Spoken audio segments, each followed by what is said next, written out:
Students, आपका online classes में स्वागत है। मैं फ्रीडम क्लासेस से कृष्णा सर है ना, आज से स्टार्ट कर रहा हूँ। मैं सबसे पहला जो टॉपिक है आज मेरा ग्रेविटेशनल फोर्स होगा और हम लोग जानेंगे कि ग्रेविटेशनल फोर्स क्या होता है। तो देखिए, ग्रेविटेशनल फोर्स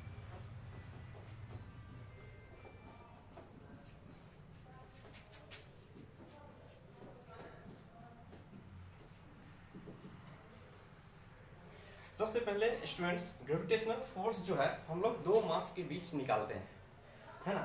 दो मास, जैसे मान चलिए सपोज डैट ये मास m1 है, दूसरा मास m2 है और ये एक दूसरे से r डिस्टेंस पे प्रेजेंट है।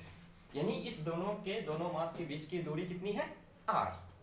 तो यानी कहने का इस दोनों मास के बीच जो फोर्स लग रहा है that is gravitational force.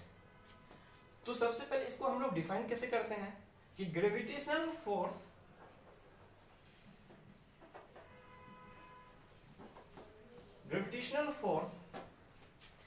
is directly proportional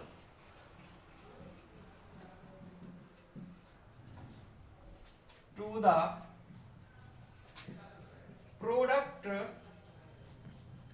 of their mass and inversely proportional to the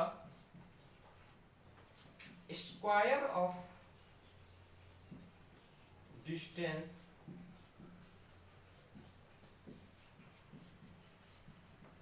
between them। चलिए अब हम लोग देखते हैं, यानी ग्रेविटेशनल फोर्स जो है, यानी ये एफ जी जो है ना, ग्रेविटेशनल फोर्स को एफ जी से डिनोट करते हैं। यानी ग्रेविटेशनल फोर्स डायरेक्टली प्रोपोर्शनल है किसके, तो दोनों मास के प्रोडक्ट के। यानी it is the directly proportional to the product of their mass and inversely proportional to the square of distance. यानी ये जो डिस्टेंस है इसके इनवर्सली प्रोपोर्शनल है। तो इनवर्सली प्रोपोर्शनल को हिंदी में कहते हैं व्युत्क्रमानुपाती, यानी उल्टा रिलेशन है।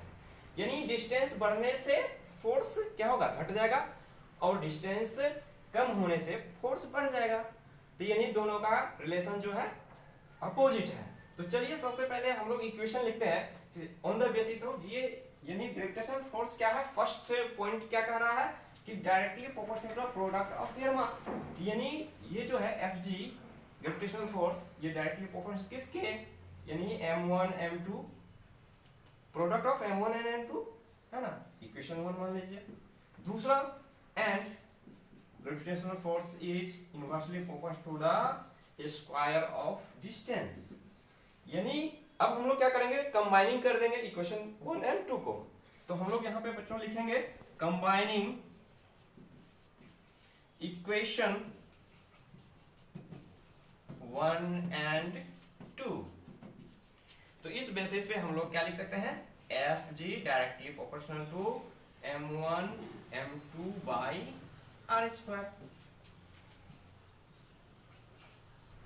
ठीक है, तो ये हम लोग को जो है ये फॉर्मूला हो गया। तो यानी अब हम लोग क्या है लिखेंगे, या इसको हम लोग इस तरह से लिख सकते हैं, प्रोपोर्शनल जब हटाएंगे तो ये प्रोपोर्शनल के बदले में एक कैपिटल जी आएगा, और इसको ये हम लोग लिख सकते हैं m1 m2 by R square. ठीक है, अब चलिए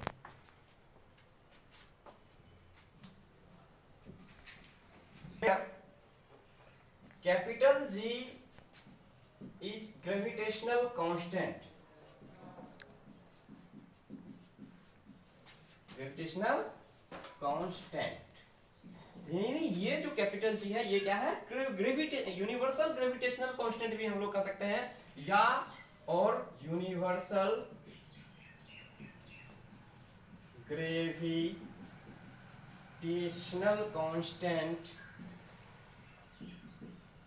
बच्चों इस यूनिवर्सल इसीलिए लगा है कि इसका पूरा यूनिवर्स में जो इसका जो है वैल्यू जी का वो फिक्स रहता है, कभी चेंज नहीं करता है।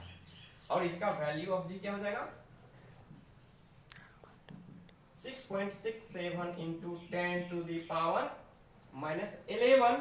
और इसका यूनिट हम लोग इस बेसिस पे रख सकते हैं कि क्या हो जाएगा न्यूटन मीटर स्क्वायर पर केजी स्क्वायर। ठीक है, तो अब चलिए अब हम लोग इसका डायमेंशन निकालते हैं कि ये कैपिटल जी ग्रेविटेशनल कांस्टेंट का डायमेंशन क्या होता है। तो यहाँ पे लिखेंगे डायमेंशन ऑफ जी। तो डायमेंशन ऑफ जी बहुत आसान है, बहुत इजी है, कैसे निकाल सकते हैं चलिए देखते हैं हम लोग। तो हम लोग मेन फार्मूला जो है ये हमारा था ग्रेविटेशनल फोर्स का, तो F G equal to G m1 m2 by R square. तो इसका हम लोग यूज करेंगे, तो चलिए देखते हैं, लिखते हैं मेन फार्मूला क्या था जी m1 m2 upon are square. तो चलिए अब हम लोग क्रॉस मल्टीप्लिकेशन करते हैं, तो क्रॉस मल्टीप्लिकेशन कीजिएगा तो जी m1 m2 इधर लिख लेते हैं और उस साइड क्या हो जाएगा आपका F G into R square. और इस जी का वैल्यू हम लोग मान चलिए इसका डायमेंशन हमको ग्रेविटेशनल कांस्टेंट का निकालना है, तो जी को इधर रखेंगे और इसको मल्टीप्लाई में हो तो जाएगा डिवाइड हो जाएगा, तो F G into R square by क्या हो जाएगा m1 इंटू m2। चलिए बच्चों अब बहुत आसान हो गया हम लोग को निकालना। चलिए अब हम लोग क्या लिख सकते हैं, अब चलिए यहाँ पे तो G इक्वल टू ये ग्रेविटेशनल फोर्स है, तो फोर्स का यूनिट कोई सा भी फोर्स है, फोर्स ही है, तो उसका जो डायमेंशन होगा वही हर जगह होगा। तो फोर्स का डायमेंशन हम लोग ऑलरेडी जानते हैं कि F बराबर क्या होता है मास इंटू एक्सेलरेशन। तो मास को m लिखते हैं, एक्सेलरेशन को क्या लिखते हैं lt का पावर -2, तो क्या हो जाता है m lt का पावर -2।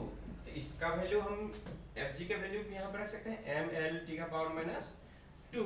और r क्या है दोनों के बीच के डिस्टेंस है, तो डिस्टेंस क्या होता है लेंथ में, तो स्क्वायर है तो इसलिए मैंने यहाँ पे स्क्वायर दिया।